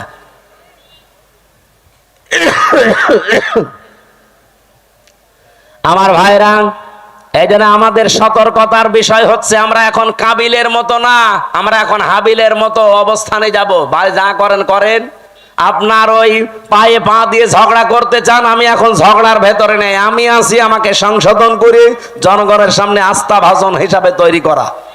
কারণ আমি চাই এই পৃথিবীতে আমারটা যেমন কবুল হচ্ছে, আমার আন্ডারে যারা থাকবে তাদেরটাও যেন আল্লাহর দরবারে কবুল হয়। আর আপনি আমাকে মেরে ফেলার জন্য উঠে পড়ে লেগেছেন। লাইম বাসাত্তা ইলাইয়া ইয়াদা কালি তাকতুলানি মা নাবি বাসিতি ইয়াদিয়া ইলাইকা লিয়াকতুলাক ইন্নী আখাফুল্লাহ রাব্বাল আলামিন। কি গুরুত্বপূর্ণ কথা ওই দিন হাবিল বলেছে। আল্লাহ হাবিলের এই কথাগুলো আমাদের জীবনে মেনে চলার তৌফিক দেন, বলেন আমিন। আমরা সূরা মারইয়ামের 41 থেকে তেলাওয়াত আরম্ভ করেছি। তেলাওয়াত কিন্তু আয়াত থেকে তাফসীর আকারে কথা বল না, সময় বেশি হয়ে যাচ্ছে, একটু সময় দেন আমার আজকে, যেহেতু মাহফিল আজকে একটা, তো এই জন্য একটু বেশি সময় নিচ্ছি। মাহফিল যতক্ষণ চলে আয়াতটা শেষ না হতে থাকবেন। মোনাজাতের পরে আমার এই যে গাড়ি আছে, এটা আমার গাড়ি না, এই গাড়ি থেকে আমার লিখিত যে বইগুলো আছে মেয়েদের উপরে, পুরুষদের উপরে, ওটা নিয়ে যেয়ে পড়বেন। বই মানুষকে ঠকায় না, পড়বেন, আপনার ভাগ্য খুলবে ইনশাআল্লাহ। জবান খোলে সূরা মরিয়মের 41 নম্বর আয়াত, এখান থেকে আমরা আরম্ভ করব। যেহেতু সামনে আর 15 দিন পরে গুরুত্বপূর্ণ যে দিবসটা, এই দিবসটা আদম নবী থেকে যদিও আরম্ভ হয়েছে, কিন্তু আমরা সুন্নত হিসাবে পশু জবাই করার এই নিয়ম পেয়েছি আমাদের জাতির পিতা ইব্রাহিম আলাইহিস সালাম থেকে। সেখান থেকে এখন আমরা আরম্ভ করছি। প্রথম অংশ শেষ, দ্বিতীয় অংশ শুরু হচ্ছে। অযকুর ফিল কিতাবি ইব্রাহিম, আল্লাহ পাক বলেন আলোচনা করো, বর্ণনা করো। কিতাবের ভেতরে আমি ইব্রাহিম আলাইহিস সালামের যে কাহিনী বর্ণনা করেছিলাম, এইটা আপনি আপনার উম্মতদের কাছে বর্ণনা করেন। ইন্নাহু কানা সিদ্দিকান নাবিয়্যা, নিশ্চয় সে ছিল একদিকে সত্যবাদী আর একদিকে নবী। এটা বাংলা অর্থ ছিল আয়াতের। এবার আমরা তাফসিরে যাচ্ছি। সূরার নাম সূরা মারইয়াম। কি নাম বলেন বলেন? অনেকে বলে সূরা মরিয়ম, না, মরিয়ম বলে কোনো শব্দ কোরআনে নেই। কোরআনে আছে সূরা মারইয়াম। মারইয়াম বলেন বলেন। কিয়ামতের ময়দানে এই নামটা এত দামি নাম। আল্লাহ রাব্বুল আলামিন এটাকে ইজতিবা জানিয়েছেন, যেটা আমি মনোনীত করেছি, নির্বাচিত করেছি, পছন্দ করেছি। নামটা হযরতে মরিয়মের নাম দুনিয়াতে যারা রাখে মারিয়াম, কিয়ামতের ময়দানে আল্লাহ যখন মানুষকে মাফ করতে আর কিচ্ছু পাবে না, যার নামের সাথে মারিয়াম, ফাতিমা, এরকম নাম যাদের মিল আছে, কিয়ামতের দিন আল্লাহ নামের ওসিলায় তাদের শেষ পর্যায়ে মাফ করে দেবেন। এই জন্য আশা করছি আমাদের সন্তানাদি যারা এখন আসতেছে আসবে, নামটা আপনি অর্থবোধক এবং সিস্টেমে রাখবেন, কিয়ামতের দিন যেন আল্লাহ অন্তত নামের ওসিলায় হলেও তাকে মাফ করে দেয়। অনেকগুলো আয়াত আমার আল্লাহ সূরা মারিয়ামের ভেতরে দিয়েছেন। ৯৮টা আয়াত আমরা কোরআনে কারিমে পেয়েছি। এই সূরার ভেতরে মাত্র একটা আয়াত পড়েছি, আয়াতের নাম্বার ৪১। আল্লাহ নিজে যখন আমার শব্দ দিয়ে আরম্ভ করলেন অস্কর, শব্দটা ছিল ওয়া উজকুর, আসল শব্দ হচ্ছে যাকার, যেটাকে আমরা বাংলায় এই দেশের মানুষ জিকির বলে জানি। জিকির মানে স্মরণ করা। জিকির মানে কি? আমি এই রাজশাহীতে এর আগে আমি জিকির শব্দের উপরে আলোচনা করেছিলাম। জিকিরের ১৯টা অর্থ আছে পুরা কোরআনে। সামারাইজ করে আমি 5টা পর্যন্ত বলেছিলাম রাজশাহী স্টেশনের পাশে। জিকির মানে স্মরণ করা, জিকির মানে কোরআন, জিকির মানে উপদেশ, জিকির মানে আল্লাহর আইন, জিকির মানে নামাজ, বাস সালাত। এই 5টা অর্থেরই আবার ব্যাখ্যা আছে। যেহেতু আজকে আমার জিকির নিয়ে আলোচনা না, শব্দটা এসেছে আয়াতের প্রথমে, এজন্য জিকির বলতে আমি যেটা আছে কোরআনে ওটা টাচ দিলাম। আর জিকিরকে কোনো মানুষ যখন ইবাদত হিসাবে নিতে চায়, মাস্ট বি তাকে 4টা শব্দকে বেছে নেওয়া লাগবে জিকির হিসাবে। সুবহানাল্লাহ, আলহামদুলিল্লাহ, লা ইলাহা ইল্লাল্লাহ, আল্লাহু আকবার। রাজশাহী ভাষী এটা রেকর্ড হচ্ছে, তো এই জন্য বললাম। আজ বাংলাদেশে যে ভেজাল চলছে জিকিরের নামে, বহু জায়গায় 4টা শব্দের বাইরে জিকির নেই। বলেন বলেন, এই যে তাহিরি সাহেব যে জিকির গুলো আরম্ভ করেছে, এগুলো এই 4টা শব্দের ভেতরে পাবেন। ও জিকির করে ইয়ালি বাবা, শালি বাবা, কেল্লা বাবা, ফতে বাবা, ন্যাংটা বাবা। বলেন এই 4টা শব্দের ভেতরে ফতে বাবা আছে, কেল্লা বাবা আছে। হ্যাঁ, কথা বলেন না কেন? সুতরাং এগুলো জিকির না, এগুলো ওদের ফিকির। এ বাংলার মানুষেরা সতর্ক হন, জিকির করবেন 4টা শব্দ দিয়ে, কারণ এটা ইবাদত। কোন মানুষ আল্লাহর জিকিরকে খণ্ডন করতে পারবে না। যারা আজকে আল্লাহর 4টা শব্দকে আলাদা আলাদা করে ডাকে, তাদের জিকির হয় না। কেউ যদি বলেন আল্লাহু আকবার, আকবার আকবার হবে না, কি বলা লাগবে? আল্লাহু আকবার বলা লাগবে। তাহলে এটা জিকির হবে, প্রতিটি অক্ষরে 10টা করে নেকি হবে। কারণ আল্লাহর কালেমা খণ্ডন করা জায়েজ নেই। অতাম্মাত কালিমাতু রাব্বিকা সিদকাও ওয়া আদলা লা মুবাদদিলা লিকালিমাতিহি ওয়া হুয়াস সামিউল আলিম। বলেন আল্লাহু আকবার। এখানে 3টা বিষয় লেখা আছে আয়াতের ভেতরে। আল্লাহ বলেন আমার কোরআন পরিপূর্ণ সত্য কথা দিয়ে। 2 নম্বরে আমার কোরআন ইনসাফ দিয়ে পরিপূর্ণ। 3 নম্বরে আমার কোরআনের কোনো কথা রদ বদল নেই, পরিবর্ধন নেই। আযারুল্লাযীনা ইউলহিদুনা ফি আসমাই, এটা পাবেন সূরা আরাফ 9 নম্বর পারা 13 নম্বর পৃষ্ঠার 5 নম্বর লাইনের 180 নম্বর আয়াতের মাঝের অংশে আছে। যত তাফসিরে দেখবেন এইটাই লেখা পাবেন। আল্লাহ বলেন আমার নামকে তোমরা এলহাদ করবা না। এলহাদ মানে বলেন বলেন, এলহাদ মানে পাল্টিয়ে ফেলা, এলহাদ মানে পরিবর্ধন করা, উলট পালট করে ডাকা। বাংলার মানুষেরা আল্লাহ যেহেতু এলহাদ করলে নিষেধ করেছেন, সুতরাং আজকে থেকে আমরা আর শুধু আকবার আকবার না, আল্লাহু আকবার জিকির করব। শুধু সুবহান সুবহান না, সুবহান আল্লাহ জিকির করব। শুধু আলহামদ আলহামদ না, আলহামদুলিল্লাহ বলবো। শুধু লাইলা লাইলা না, লা ইলাহা ইল্লাল্লাহ বলবো। এর বাইরে যদি কেউ জিকিরের কোন শব্দ আবিষ্কার করেন, দলিল দেওয়া লাগবে। এই কথা বলছেন না কেন? বলেন বলেন। হ্যাঁ, আপনি সব সময় মুখে জারি রাখতে পারেন একটা শব্দ, সেটা হচ্ছে আস্তাগফিরুল্লাহ। আস্তাগফিরুল্লাহ সব সময় মুখে জারি রাখবেন। শুধু টয়লেটে আর স্বামী স্ত্রীর ব্যবহারের সময়, এই দুইটা সময় বাদ দিয়ে সব সময় মুখে জারি রাখতে পারেন কি?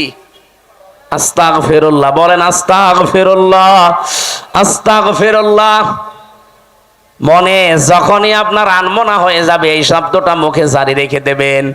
বিশ্বনবী বলেন, এটা যার জীবনে যত বেশি থাকবে আমার আল্লাহ জান্নাতে তার নিয়ামত তত বেশি বৃদ্ধি করে দেবে।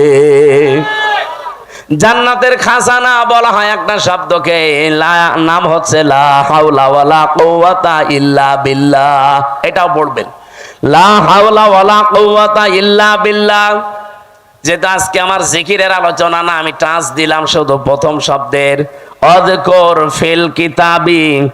আল্লাহ পাক বলেন, আলোচনা করো, বর্ণনা করো হে নবী, কিতাবের মধ্যে। কিসের মধ্যে? কিতাব কাকে বলা হয়? এই পৃথিবীতে যত কিছু আপনি দেখতে পান, লাইব্রেরিতে যান, প্রত্যেকটা হচ্ছে কিতাবের ব্যাখ্যা। আল্লাহর ভাষায় এই দুনিয়াতে এখন একটাই কিতাব আছে, অথেন্টিক কিতাব, তার নাম কোরআন। তার নাম কি? এই জন্য আপনি এখানে দেখেন কিতাবের আগে আলিফ লাম দেওয়া আছে, অযকুর ফিল কিতাবি। নির্দিষ্ট করে আল্লাহ জানিয়েছেন কিতাব একটাই। তাছাড়া দুনিয়াতে যত কিছু আছে ওগুলো কিতাবের ব্যাখ্যা। এই জন্য আপনাকে কেউ যদি বলে আমি ইসলাম জানতে চাই, কোন কিতাব পড়লে আমি ইসলাম জানতে পারবো, আপনাকে কোরআন দেওয়া লাগবে। আপনি যদি বলেন না এই যে রবীন্দ্রনাথ ঠাকুরের কবিতা দিলাম, পাবে ইসলাম? পৃথিবীতে যত তাফসীর লেখা আছে, যত হাদিসের গ্রন্থ লেখা আছে, যত কিছু আছে সব হচ্ছে আল্লাহর এই কিতাবের ব্যাখ্যা। আপনি তাফসীরে ইতকানের ভেতরে দেখবেন এই কিতাবের নাম আমার আল্লাহ নিজে নামকরণ করেছেন 55টা। কোরআনের নাম কয়টা? বলেন বলেন। কোরআনের প্রথম নাম হচ্ছে আল কোরআন, 2 নাম্বার নাম হচ্ছে আল ফুরকান, 3 নাম্বার নাম হচ্ছে আল কিতাব, 4 নাম্বার নাম হচ্ছে আজ জিকির, 5 নাম্বার নাম হচ্ছে আত তানজিল। বলেন আল্লাহু আকবার। এজন্য কিতাবে একটাই। এই কিতাবের কাছে কেউ যদি না আসে কোনদিন সে হেদায়েতের রাস্তা পাবে না। আহ্বান জানাচ্ছি যারা সেখানে আছেন, ফাইনা তাযাহাবুন ইন হুয়া ইল্লা যিকরুল লিল আলামিন। কোথায় যান? ফিরে আসেন। এই কোরআন কারীম এই পৃথিবীর মানবতার জন্য মহান আল্লাহর পক্ষ থেকে একটা উপদেশ। আমি কিতাবের আরো ব্যাখ্যা করতে পারতাম, ওদিকে আর যেতে চাই না। আল্লাহ বলেন আলোচনা করেন, বর্ণনা করেন এই কিতাবের ভেতরে। এই কিতাব মানে কোরআন শরীফের ভেতরে আল্লাহ যে বর্ণনা দিলেন, যার নাম এখানে প্রায় 27 জন নবীর নাম আমরা পেয়েছি, 25 জন আর 2 জন ইনডাইরেক্ট, সব মিলে 27 জন। এই 25 থেকে 27 জন নবীর ভেতরে অন্যতম 4 জন নবী, তার ভেতরে 1 নম্বরে হযরত ইব্রাহিম আলাইহিস সালাম। ইহুদিরা আজ যাকে ডাকে আব্রাহাম বলে, না ওনার নাম ইব্রাহিম বা ইব্রাহাম, এতটুকু বলা যায়, আব্রাহাম বলা যাবে না, তাহলে অর্থ পাল্টিয়ে যাবে। ওরা গণতন্ত্রের জনক যাকে বলে, এই যে আব্রাহাম, ইব্রাহিম নবীর নামটা যে ইহুদিরা পাল্টিয়ে ডাকে আব্রাহাম বলে। এখানে 7টা কিরাত আমি পেয়েছি। এই 7 কিরাতের 2টা কিরাত আমি তেলাওয়াতের সময় করেছিলাম, শুনেছেন না? আযকুর ফিল কিতাবি ইব্রাহিম, আযকুর ফিল কিতাবি ইব্রাহিম। বলেন আল্লাহু আকবার। এটা তো আর ওই রকম মক্তবের ক্লাস চলছে না যে আপনাকে আমি কিরাতের উপরে ট্রেনিং দেব। রব্বুল আলামিন বলেন আমার ইব্রাহিমের কথা আমি এই কোরআনে আলোচনা করেছি, হে নবী কেন জানেন? এবার আসেন, ইন্নাহু কানা সিদ্দিকান নাবিয়্যা, নিশ্চয় সে ছিল একদিকে সিদ্দিক আর একদিকে নবী। এখন সিদ্দিক কি আর নবী কি? 1 নম্বরে আমরা নবীর ব্যাখ্যা করি, তারপরে সিদ্দিক। নবী শব্দের বাংলা অর্থ হচ্ছে সংবাদ বাহক। এটা নাবা থেকে এসেছে। নাবা মানে ব্রেকিং নিউজ। এই যে টিভির নিউজ দিয়ে আজকে ব্রেকিং নিউজ যাচ্ছে, আপনি এখন এসে দেখেন রাত 10টা 1 মিনিটে ওসি প্রদীপ আর এসআই লিয়াকতের ফাঁসি হবে, এটা ব্রেকিং নিউজ যাচ্ছে। স্বৈরাচারের দোসর যারা ছিল 1628 জন, তার ভেতরে দুইজন না হলো একজন তো মাস্ট বি ওসি প্রদীপ। আজকে আমার সাথে 3টা বছর জেলে ছিল। আমি সেখানে বসতাম জেলারের সামনে, সোফারের সামনে, ওই শয়তান আমার পাশে বসতো। আমার এসে মাঝে মাঝে বলতো, হুজুর আমার কোনো দোষ নেই, সব বানানো। অথচ 204 জন মানুষকে ক্রস ফায়ারের নাটক করে হত্যা করেছে। সবচাইতে বেশি মানুষ ওই টেকনাফে, উখিয়া টেকনাফ ওই এলাকায় মানুষ হত্যা করার জন্য লাইসেন্স নিয়েছিল ওই স্বৈরাচারের কাছ থেকে, মাদকের নাম করে। ওই এলাকায় যেহেতু সবচাইতে বেশি একামতে দিনের মানুষ, কক্সবাজার চট্টগ্রামে এমনিতেই একামতে দিনের মানুষ বেশি। ওই কয়েক বছরের ভেতরে সবচাইতে বেশি মানুষ হত্যা করেছে শিবিরের। 204 জন মানুষ মেরেছে। এই ব্রেকিং নিউজটা আজকে যাচ্ছে। এখন ব্রেকিং নিউজ লিখতে কি লাগে? আপনি দেখেন ইংরেজি শব্দ যেহেতু নিউজ, নো কি NEWS লাগে না? আপনি একটা একটা করে শব্দের সাথে অর্থ মিলান। এন দিয়ে যদি ধরেন ইস্ট, ই দিয়ে নর্থ, নাই এন দিয়ে নর্থ, ই দিয়ে যদি ইস্ট ধরেন, ডাব্লু দিয়ে ওয়েস্ট, আর এস দিয়ে সাউথ, তাহলে পৃথিবীর 4 কোণা হয়ে যাচ্ছে। তামাম পৃথিবীতে যত সংবাদ পৌঁছানো লাগবে সব আমার আল্লাহর নবীদেরকে দিয়ে পৌঁছিয়েছিলেন। বলেন সুবহানাল্লাহ। সব চাইতে বড় সংবাদ হচ্ছে, এরপরে একটা একটা করে সংবাদগুলো তিনি পরিবেশন করবেন তার পরিবার থেকে শুরু করে। 2 নম্বরে তিনি সিদ্দিক ছিলেন। সিদ্দিক কি? সত্য কথা বললেই সিদ্দিক হয় না মানুষ। সত্যকে সত্য বলে জানার পরে যারা দ্বিধাহীন চিত্তে প্রশ্ন ছাড়া গ্রহণ করে নিতে পারে তার নাম সিদ্দিক। হযরতে আবু বকর পর্যন্ত তিনি ছিলেন, কিন্তু জানি যখন মেরাজের এই কাহিনীকে সত্যকে সত্য জানার পরে কোন প্রশ্ন ছাড়া দ্বিধাহীন চিত্তে মেনে নিয়েছিলেন, বিশ্বাস করেছিলেন। বিশ্বনবী ওই দিন তাকে বলেছিলেন, তুমি আবু বকর শুধু না, আজকে থেকে আবু বকর সিদ্দিক।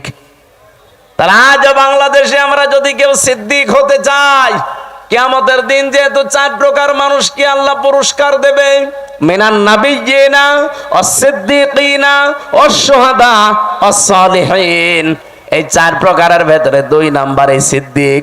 তাহলে সত্যকে সত্য জানার পর কোন চিন্তা ভাবনা আর করা যাবে না। দ্বিধাহীন চিত্তে প্রশ্ন ছাড়া পিছুটান ছাড়া যারা মেনে নিয়ে জীবন চালাতে পারবে, কিয়ামতের দিন যারা সিদ্দিকের কাতারে উঠবে। এ বাংলাদেশে সিদ্দিক আছে, খালি নামে আছে আবু বকর সিদ্দিক। সত্যকে সত্য জানার পরে মেনে নেওয়া দূরের কথা, আরো ঘাড় ঘোরায়, ঘাড় মোটা করে, চোখ মোটা করে। পাবনায় কোরআনে কারিমে আগুন লাগিয়েছে 150টা কোরআনে। সত্য কোনটা আপনি উদ্ঘাটন করে বের করেন না, আন্দাজে একজনের উপরে 10টা চাপিয়ে এমন কালার করার চেষ্টা চালিয়েছে। এখন তো সব বেরিয়ে আসছে, কে কে এটা করেছে, কার নির্দেশে করেছে, সব বেরিয়ে আসতেছে। আমরা দল বিদল বসি না, কোরআনে যারা আগুন দিয়েছে তাদের হাত এই দেশে থাকবে না। এই কথা বলেন না কেন? যে এই কাজের সাথে জড়িত, যারা এর সাথে ইঙ্গিত দিয়েছে। আপনি কি জামাত ইসলামের অফিসে আগুন দিয়েছেন? ওটা তো একটা শো। ওখানে ছিল কি? আল্লাহর কোরআন, একটা দুইটা না, 150টা কোরআন পুড়ে ছাই হয়ে গেছে। কোরআনে আগুন দেননি আপনি, আপনার কপালে আগুন দিয়েছেন। নিজেকে সংশোধন না করে আবার কাবিলের মতো হটকারিতা করেন যে কি ওরা নিজেরাই কোরআনে আগুন দিয়ে আমাদের উপরে দোষ দেয়। ওর বিবেকের উপরে কি কুকুরে প্রসাব করেছে যে নিজেরা আগুন দিয়ে আপনারা দোষ দেবে? আরে কি দুনিয়ার কোন বিষয় হেলা খেলা করে আপনার উপরে দোষ দিয়ে দিল? এ কোরআন আপনারও না, আমারও না, এ কোরআন কার?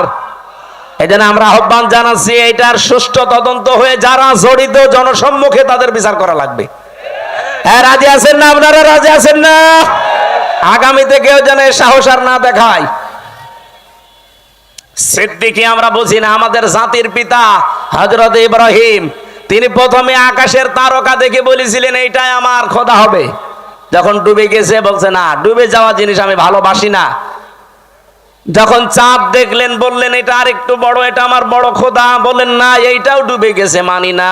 সকালবেলা যখন সূর্য দেখলেন বলেন হাজা আকবার, এর চাইতে বড় জিনিস আর নেই, এটাই আমার বড় খোদা।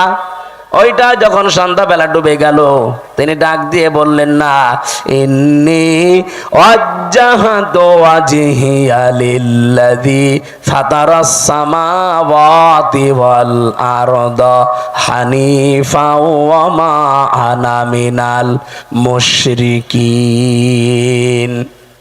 আমি আজ আমার চেহারাকে ঘুরিয়ে দিলাম ওই আল্লাহর দিকে, যিনি আকাশ আর জমিনের উদ্ভাবক। আমি একনিষ্ঠভাবে মন থেকেই ঘুরে এসেছি, আমি মুশরিক না।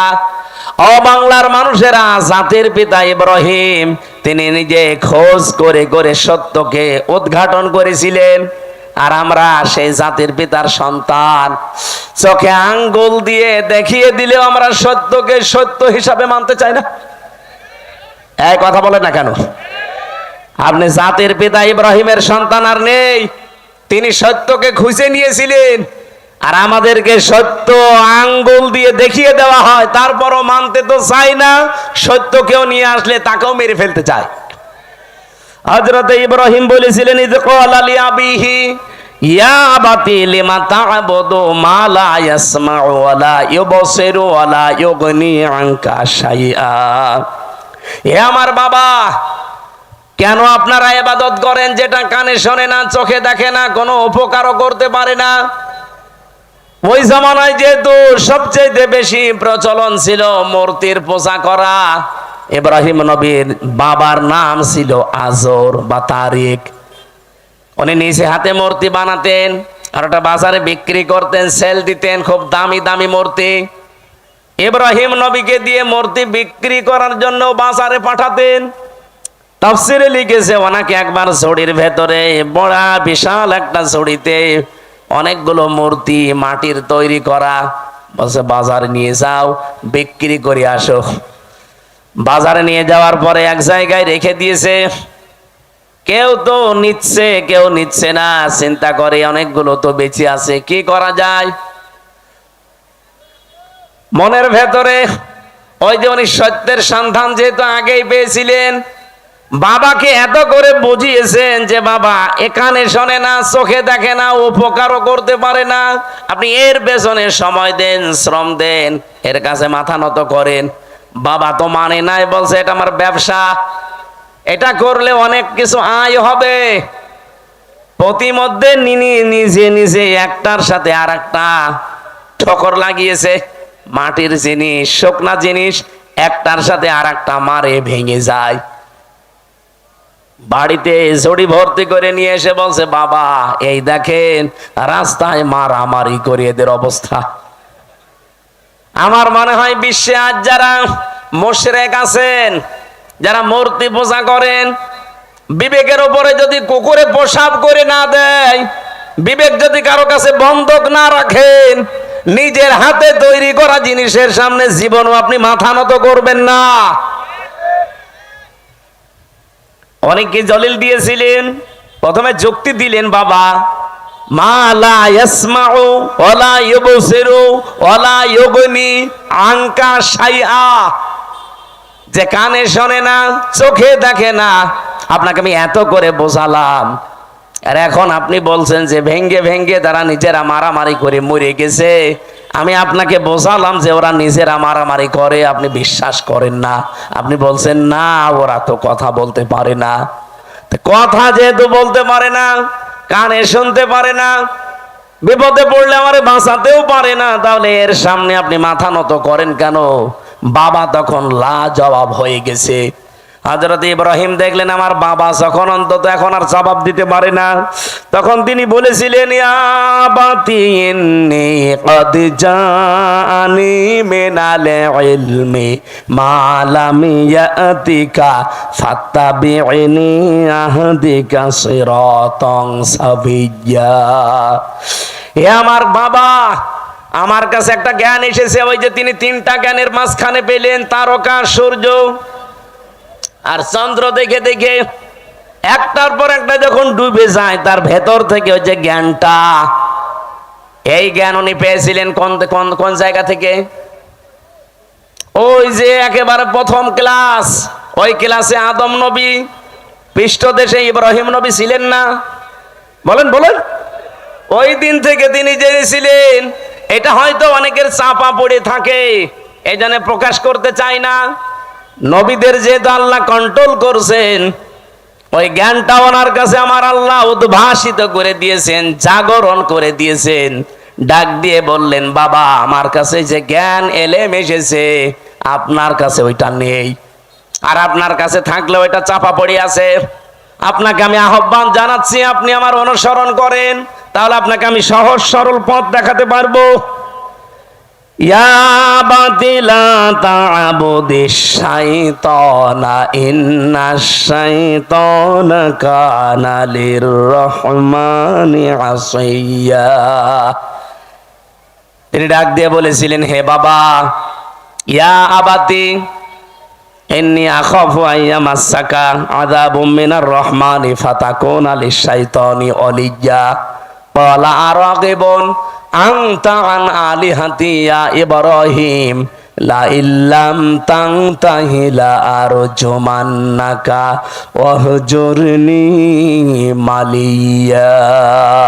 বলেন সুবহানাল্লাহ। হযরত ইব্রাহিম এত সুন্দর করে তার বাবাকে বুঝিয়েছিলেন। আজও তামাম বিশ্বের মুশরিকদেরকে, নবীর উম্মত যারা আমরা এইভাবে করে বোঝাতে চাচ্ছি। তো মানুষ বোঝা তো দূরের কথা, ওই জামানায় ইব্রাহিম নবীর বাবা যা বলেছিল, আজ আমার মনে হচ্ছে বাঙালি জাতি আমাদেরকে তাই বলছে। ওই জামানায় ইব্রাহিম নবীর বাবা বলেছিল, ওয়াহজুরনি মালিয়া, তোকে তো আমি নিজে জেলখানায় পাঠিয়ে দেব, অথবা মেরে ফেলবো, অথবা দেশ থেকে তোরে এমন দূরে দাঁড়িয়ে দেব যেন তোর সাথে দেখা না হয়। এ কথাগুলো আজ বিভিন্ন ভাষায় আমাদের ওপরে চাপিয়ে দিচ্ছে, বিভিন্ন কায়দায় আজরের বংশধর দ্বারা তারা। আমার কথার অর্থ আমি আশা করছি আপনি বুঝেছেন। এত লাইন দিয়ে বোঝানো হয় মানুষদেরকে, এত জলিল দিয়ে, যুক্তি দিয়ে, প্রমাণ দিয়ে। মানুষের মনে হয় যদি মাথার ভেতরে একটু হালকা মগজ থাকে, এর দ্বারা কোনোদিন পৃথিবীর কারো আইন মানা সম্ভব না।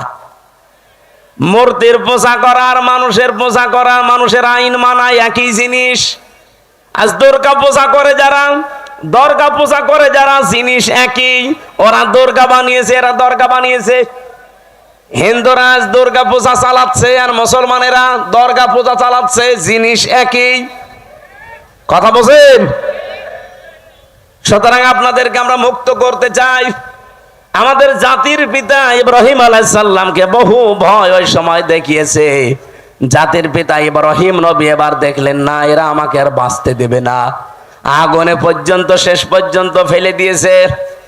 ওখান থেকে মুক্ত হওয়ার পরে তিনি বলেছিলেন, ক্বালা ইন্নী যাহিবুন ইলা রাব্বি সায়াহদিন রাব্বি হাবলি মিনাস সালিহিন ফাবাশশারনাহু বিগুলামিন হালিম। হযরত ইব্রাহিম ওই দিন জাতির কাছ থেকে, বাবার কাছ থেকে মুখ ফিরিয়ে বললেন, আমি এমন এক আল্লাহর দিকে, রবের দিকে ধাবমান হলাম, এমন দিকে আমার মুখ চেহারা ফিরিয়ে দিলাম। আমি আশা করছি অতি শীঘ্রই তিনি আমাকে পথ দেখাবেন, হেদায়েত দিয়ে দেবেন, পথের সন্ধান দেবেন। জাতির লোককে এত বোঝানোর পরেও যখন আর জাতি আসে না, এই দেশের আলেমরা কিন্তু শেষ পর্যন্ত ইব্রাহিম নবীর মতো এই কথা বলতে আমরা বাধ্য হব। কথা বোঝেন আমার? তখন আপনি জাহান্নামে যাবেন না, কোন জায়গায় যাবেন, আপনার জন্য আমার আর কোনো আফসোস নেই, আমি ধরা বাঁধাও নেই। এত করে কত কিছু যুক্তি প্রমাণ দলিল দিয়ে যে মানুষের তৈরি করা আইন আর মূর্তি পূজা জিনিস একই। ওরা না বুঝে করছে আর আপনি বুঝে করছেন। ওরা দুর্গা পূজা করে, আপনি দুর্গা পূজা করেন, জিনিস তো একই। ফিরে আসেন, ফিরে আসেন, ফিরে আসেন। হাতে পায়ে ধরার বাকি আছে, আর কত কিছু বলা যায়। হযরত ইব্রাহিম ওই দিন নিজের একটা শক্তি সমর্থন, হাতের একটা লাঠি, এইটার জন্য তিনি দোয়া করতে আরম্ভ করলেন। একদিন, 2 দিন, 3 দিন না, 86 বছর, যে রব্বি হাবলি মিনাস সালিহিন, হে আল্লাহ আমারে তুমি একটা নেককার সন্তান দাও যে আমার লাঠি হিসাবে কাজ করতে পারে। আল্লাহ পাক 1 দিন, 2 দিন, 3 দিনে না, 86 বছর পরে এই দোয়াটা কবুল করেছিলেন। বলেন সুবহানাল্লাহ। তাকে সুসংবাদ দিলেন, আমি তোমাকে হালিমের সুসংবাদ দিলাম, গোলামিন হালিম। এটা কি চাচা হালিম না মামা হালিম? কি হালিম দিয়েছিলেন ইব্রাহিম নবীকে আল্লাহ রাব্বুল আলামিন বলেন, ও ইব্রাহিম, কি গোলামিন হালিম দিয়েছে একটু পরীক্ষা করে দেখো। ফালাম্মা বালাগা মাহু সায়া ক্বালা ইয়া বুনাইয়া ইন্নী আরা ফিল মানামি আন্নী আযবাহুকা ফানজুর মাযা তারা ক্বালা ইয়া আবাতি ফাআল মা তুমার সাতাজিদুনি ইনশাআল্লাহু মিনাস সাবিরিন। হযরত ইব্রাহিম চিন্তা করলেন, আল্লাহ আমাকে স্বপ্ন দেখিয়েছে সবচাইতে প্রিয় বস্তু কোরবানি দিতে। আমি তো এর আগে বহু দুম্বা কোরবানি দিলাম, একটাও কবুল হয়নি। আমি এখন ভেবে দেখি আমার কাছে সবচাইতে প্রিয় আমার সন্তানটা, কারণ 86 বছর পরে এসেছে। ওনাকে জবাই দেওয়ার জন্য অনুমতি চাইলেন। প্রশ্ন আসতে পারে, বিধানটা কার? আরো জোরে বলেন। পালন করবে কে? একজন নবী। একজন নবী যেমন তেমন নাই। 25 জনের ভেতরে 4 জন শ্রেষ্ঠ, তার ভেতরে ইব্রাহিম শ্রেষ্ঠ।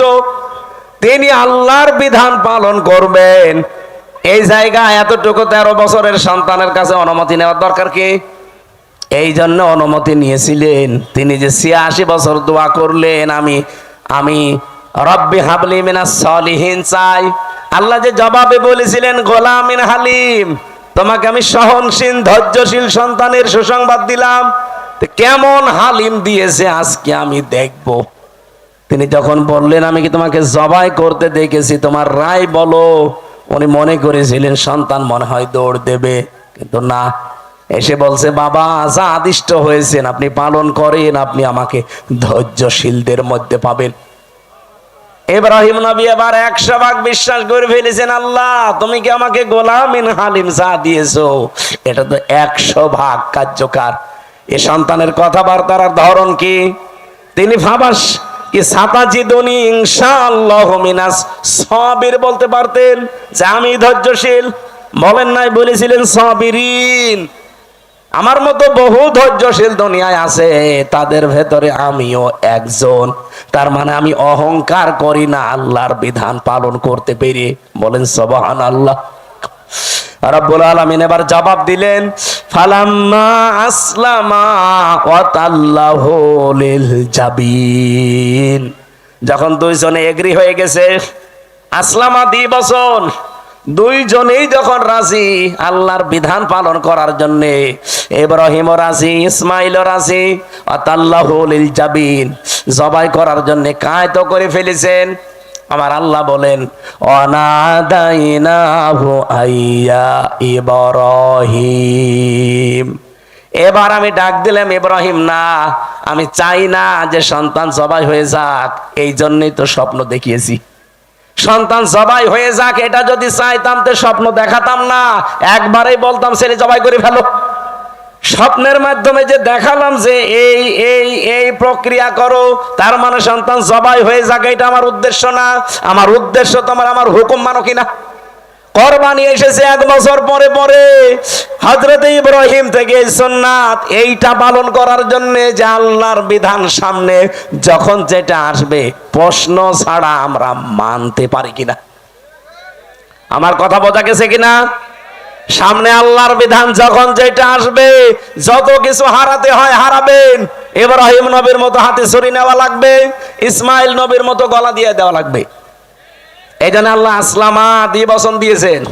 এ দেশে এখন যারা দায়িত্বে আছেন, এই 15 দিন পরে যে কোরবানি, এই কোরবানিতে আপনারা ইব্রাহিম নবীর ভূমিকা পালন করবেন। আর আমরা 18 কোটি জনগণ যদি গলাও দেওয়া লাগে ইসমাইল নবীর ভূমিকায় আসতে চাই। আগামী জুন মাসের 6 বা 7 তারিখে আল্লাহর এই বিধানটাকে সামনে যদি সত্যি পালন করা যায় এই বিধানের মতো, আমার মনে হচ্ছে ইসলামে দেশে কায়েম হয়ে যাবে ইনশাআল্লাহ। আমি কি বোঝাতে চেয়েছি আপনারা ঠিক বুঝে ফেলেছেন। আল্লাহ আমাদেরকে আয়াতগুলো এইভাবে অনুসরণ আমাদের জাতির পিতা যেভাবে করেছিলেন করার তৌফিক দিন, আমিন। মা বোনদের জন্য বইটা নিয়েছেন, এ পর্যন্ত শেষ করে দিলাম। আল্লাহুম্মা আমিন। লা হাওলা ওয়ালা কুওয়াতা ইল্লা বিল্লাহিল আলিয়্যিল আযীম। রব্বুল আলামিন 1.5 ঘন্টা 1 ঘন্টা 45 মিনিট পর্যন্ত আমি কথা বললাম। যারা বসে আছে ইব্রাহিম নবীর জীবন থেকে যেটা পাওয়ার হালকা আমরা পেয়েছি, জীবনে মেনে চলার তৌফিক দাও। আজকের মাহফিলের সওয়াবগুলো নবীজির রওজায় পৌঁছিয়ে দাও। যে যুবকগুলো এই মাহফিলের জন্য কাজ করছে আল্লাহ, এই যুবকদেরকে তুমি ওমরের মতো বানিয়ে দাও।